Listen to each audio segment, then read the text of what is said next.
Di anu Pak Asmoro, J, halo? Assalamualaikum Halo, warahmatullahi wabarakatuh.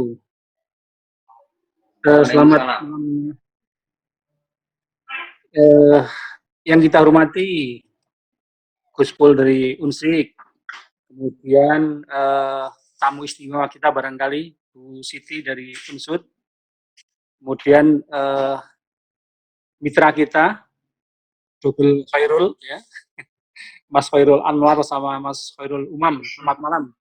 Tak lupa tentu teman-teman muda kreatif Wonosobo yang malam ini bergabung. Baik, menarik sekali tadi yang disampaikan Gus Pul. Oh ya, tentunya salam kenal dulu buat Iya, semuanya. iya Pak Asmoro, salam. Pendekatan makro, mikro, kemudian dari sisi syariah gitu ya. Yang harapan kita dengan pencerahannya tadi bisa menambah semangat bagi kita birokrasi maupun teman-teman yang lain. Berbicara Wonosobo, sebenarnya banyak yang iri karena Wonosobo ini sangat terkenal baik di mancanegara, tingkat nasional maupun regional daerah gitu ya. Dengan wisatanya, dengan kesuburan tanahnya, dengan keindahan alamnya, dengan air yang mengalirnya gitu Gus Pul. Konon air mengalir itu adalah gambaran dari surga seperti itu. Tetapi yang menjadi pertanyaan kita, kenapa belum benar-benar menjadi surga dalam arti kemakmuran gitu, seperti Iya. itu. Belum belum belum jadi surga itu. Bahkan kita tahu bersama bahwa dari 37 kabupaten kota, Wonosobo ranking terakhir terus dari bawah gitu tingkat kemiskinannya. Baru tahun ini meningkat satu peringkat gitu, ada di nomor 2 dari terakhir di atas Kebumen seperti itu. Oke, sebagai wakil birokrasi barangkali dalam hal ini Bapeda, ya perlu diketahui Mas Firman, di sini sebenarnya ada Mas Fahmi juga tapi mau ngintip saja itu katanya. Ya saya ulangi, sebagai birokrasi tentu yang akan kita sampaikan adalah terkait regulasi, karena itulah tongkat yang akan kita pakai untuk menjalankan kegiatan dalam rangka memfasilitasi masyarakat. Sebelum lupa Mas Firman, tolong ini dinutulun dengan baik. Jadi hasil diskusi kita ini tidak bablas begitu saja. Nanti bisa menjadi masukan rekomendasi bagi pemerintah Kabupaten Wonosobo. Jadi di dalam tahun 2020 ini, awal tahun, Kabupaten Wonosobo sudah menyusun regulasi yang namanya tahunan itu, arah kebijakan umum dan prioritas pembangunan itu. Ada 6 arah kebijakan dan prioritas itu. Yang pertama adalah percepatan penanggulangan kemiskinan, kemudian peningkatan kemandirian daerah, kemudian tata kelola, kemudian keempat itu peningkatan kualitas sumber daya manusia, peningkatan kualitas lingkungan hidup, dan satunya lagi adalah kesenjangan wilayah. Karena pemerataan pembangunan itu juga penting bagi pemerataan ekonomi, distribusi terutama. Nah, aku ini disusun awal tahun. Di sana, di dunia sudah ada pandemi, tetapi belum masuk Indonesia. Nah, begitu bulan Februari Maret di Indonesia diumumkan ada pandemi, maka secara cepat Kabupaten Wonosobo menambah satu arah kebijakan umumnya. Kalau tadi ada 6, ditambah satu menjadi 7 adalah pemulihan kondisi sosial ekonomi masyarakat pasca COVID.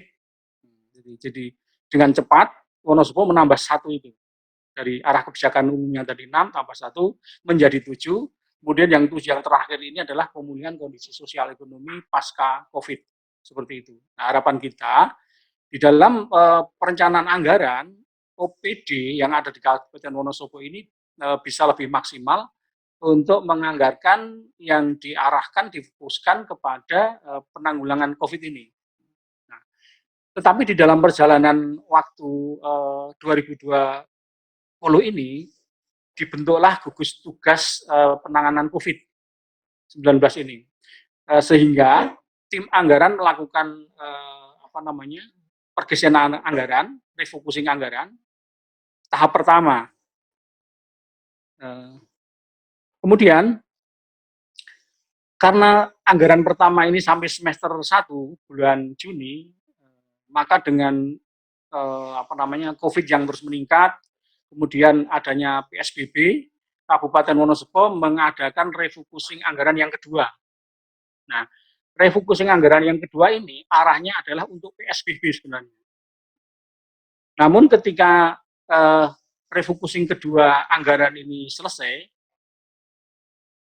kemudian PSBB tidak jadi, sehingga muncullah new normal, sehingga refocusing anggaran yang kedua ini diarahkan kepada new normal tersebut.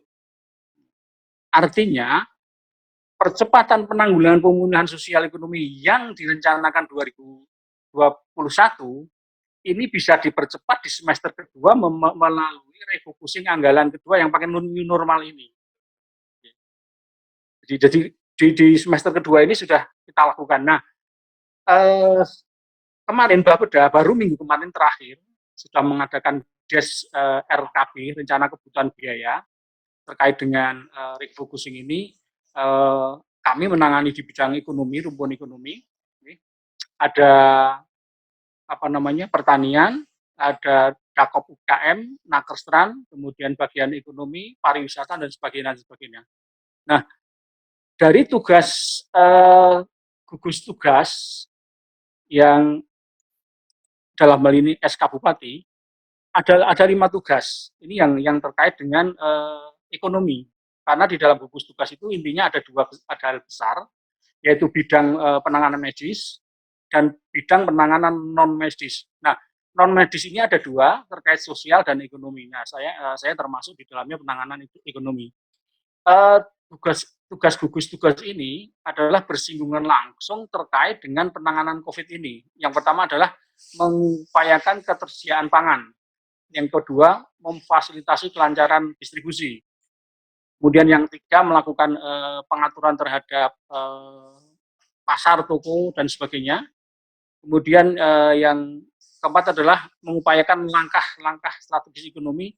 Dan yang kelima adalah melakukan upaya pemulihan pelayanan dasar. Nah, dari 5 tugas gugus tugas ini, sebenarnya kalau saya peres intinya 3, Pak Soiful dan Mas Anwar. Intinya 3 adalah produksi, distribusi, dan tata kelola. Jadi kalau secara syariah tadi Pak Soiful menyampaikan seperti itu. Nah, dari sisi kebijakan pemerintah, intinya itu, bagaimana ketika dengan adanya COVID ini, masyarakat tetap berproduksi, baik pertanian, UMKM, dan sebagainya, kemudian terjaga distribusinya, pemerintah di sini campur tangan terkait tata kelola, agar distribusi lancar, tidak terjadi kenaikan harga, inflasi, dan sebagainya. Intinya seperti itu. Nah, untuk di Wonosobo ini, terkait dengan penanganan COVID dari medis, kita sudah tahu dinilai sangat berhasil gitu, nol positif gitu ya. Tetapi dari sisi ekonomi kita juga belum begitu merasakan lah, kita akui seperti itu, belum bisa merasakan itu. Nah, di dalam penanganan ekonomi ini, RKB yang sudah kita terima dari pertanian misalnya, ini banyak sekali yang langsung ke masyarakat. Ini saya sebut saja nilainya kemarin terakhir ini 6 M-an gitu. Ada yang untuk ketahanan pangan, ada yang untuk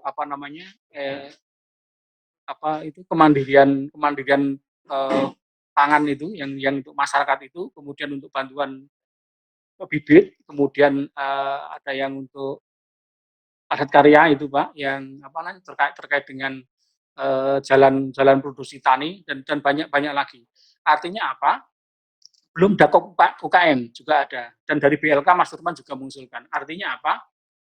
Monggo teman-teman muda dalam hal ini Wonosobo Kreatif dan yang lain untuk lebih aktif berkomunikasi dengan OPD gitu ya. Harapan kita penanganan dampak COVID ini bisa tertangani, terserap, okay, mulai anggaran semester kedua ini yang dalam jangka waktu dekat. Kalau tidak nanti di 2021 dan kalau masih terus pasti itu nanti minimal bisa masuk di dalam RPJMD Bupati terpilih yang baru siapapun itu. Nah, ini Mas Fahmi ada di sana. Jadi kita punya kesempatan dalam jangka paling dekat adalah semester 2 di tahun 2020 ini. Kemudian kalau di sini belum terakomodir seperti itu, nanti di 2021. Kemudian selanjutnya adalah kita dorong, kita upayakan, kita kawal bersama bahwa apa yang menjadi catatan penting di dalam diskusi ini bisa masuk di dalam RPJMD Bupati terpilih yang baru nanti. Makanya tadi saya menyarankan kepada Mas Firman, tolong dinutulen dengan baik, dan tadi saya juga dengar di awal disampaikan bahwa diskusi ini akan bersambung terus seperti itu. Nah, kemudian terkait dengan refocusing, dana refocusing ini, yang semester kedua ini, Bapeda sudah meluncurkan surat secara resmi kepada UPD tanggal 8 Juni kemarin, yang intinya adalah ada 11 isu di sana. 11 isu termasuk di dalamnya ada rencana untuk insentif bunga bagi pelaku usaha. Waktu membahas itu Khairul Anwar ada di sana. Namun memang kita akui bahwa kendala-kendala masih ada. Kemudian ada stimulus modal, kemudian ada premi asuransi, keringanan pajak, kemudian ada subsidi BBM. Ini ada 11 isu yang secara resmi sudah diluncurkan kepada OPD dan yang secara resmi sudah diproses dalam penyusunan RKP yang saya katakan tadi, sementara selesai di minggu kemarin. Namun ini masih terus berproses. Itu gambaran secara regulasi. Nah, terkait dengan potensi Wonosobo, kita tentu tahu dan merasakan bahwa kontribusi terhadap PDRB tertinggi itu masih tetap pertanian, kemudian yang kedua adalah industri, dan yang masih masih belum secara terdata dengan bagus, tetapi sebenarnya itu kontribusinya besar adalah sektor lain. Nah, sektor lain ini adalah sebenarnya adalah pariwisata yang didukung oleh industri kreatif tadi, Bapak. Karena apa? Boleh dari Kabupaten Banjar katakanlah wisatanya kemarin 7 miliar sekian lebih gitu, Wonosobo 5,5 gitu. Tetapi saya meyakini karena saya pernah di pariwisata bahwa yang langsung ke masyarakat ini sangat meyakini bahwa lebih besar dari Banjarnegara di dalam sektor pariwisata. Coba kalau kita lihat mulai Kertek sampai ke Dieng, bahkan sekarang ini mulai dari arah Kepil, Meran gitu sini. Ini pelaku wisata yang lewat situ kemudian berbelanja. Ini ketika kemarin ya, ketika belum ada COVID itu. Ini masyarakat wisata yang belanja di sepanjang jalan, artinya uang yang dibelanjakan kepada masyarakat selain kepada destinasi wisata ini, saya meyakini lebih besar dari Banjar.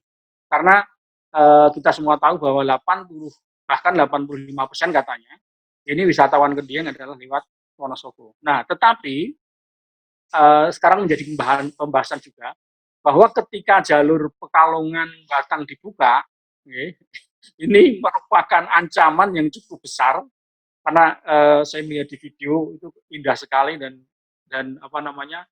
cukup menarik gitu. Artinya kalau pelayanan pariwisata infrastruktur kita nggak digalakkan, kemudian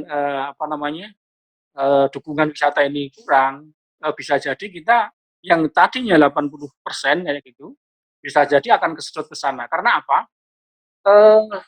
Wisata itu kan ada 3 hal, apa yang dia lihat, apa yang dia rasakan, dan apa yang dia bisa bawa pulang. Apa yang dia lihat oke, apa yang dirasakan mungkin terkait dengan masakan makanan oke, mie ongklok dan sebagainya. Tetapi dengan apa yang bisa dibawa pulang, oleh-oleh katakanlah seperti itu, Wonosobo ini masih sangat minim. Coba kalau kita bandingkan dengan misalnya Malang, orang kundur dari Malang pasti bawa apel, orang kundur dari Ngablak Kupeng gitu misalnya, pasti bawa sayur kayak gitu, Bandungan dan sebagainya. Orang wisata ke Bandung pasti bawa jin, oleh-oleh. Nah, tapi di Wonosobo ini orang ketika ke sini masih masih sangat ya sih kita ada karika, ada mionglok, tetapi masih masih sangat sedikit yang membawa itu. Membawa itu. Nah, makanya saya kira sangat nyambung ini dengan tema kita dengan ekonomi kreatif ini Mas Mas Anwar Double ini untuk bagaimana bersama-sama kita apa namanya ya mewujudkan Wonosobo yang secara alam ini dikarunia surgawi seperti itu, benar-benar bisa menjadi surganya bagi masyarakat sendiri. Nah, ini momen menurut saya eh, ketika ada pilihan katakan seperti itu, PSBB kemudian new normal gitu, kita harus harus memanfaatkan momen ini di saat pandemi siapa yang bisa bangkit lebih cepat itulah yang akan menjadi juaranya kira-kira seperti itu baik secara nasional maupun daerah itu. Saya ingat ini apa namanya ketika saya kecil diceritakan diceritain seperti itu baik di ketoprak maupun di wayang ini Pak Sewil Mas Umam ketika ada kesatria lewat kemudian ada apa begal gitu begal begal perso nih ada begal itu begal pasti bilang bondo apa nyawa gitu seperti itu. Nah sekarang ini malah malah ngomongin nyawa dalam arti nek dulu mesti milih nyawa gitu. Orang bawa gelang dikasih gelangi iman nyawane itu. Nah sekarang ini bondo apa nyawa iman bondone gitu, iman ekonomi ini gitu. Nah karena apa namanya ini momen sangat penting gitu. Bukan berarti iman nyawone lalu yang COVID nggak diurus, bukan seperti itu maksud saya. Tetapi betapa pentingnya ekonomi di dalam era sekarang ini, dalam era sekarang ini. Uh, demi generasi muda dan demi generasi yang lainnya. Saya rasa itu, Mas Firman, tadi 2012 saya mulai, sekarang 32 gitu ya, berarti sudah 19 menit. Untuk yang lain, ini pertemuan awal yang saya kira apa namanya bisa kita lanjut. Terima kasih banyak kurangnya mohon maaf dilanjut nanti dalam pertanyaan diskusi yang mungkin lebih menarik. Assalamualaikum warahmatullahi wabarakatuh.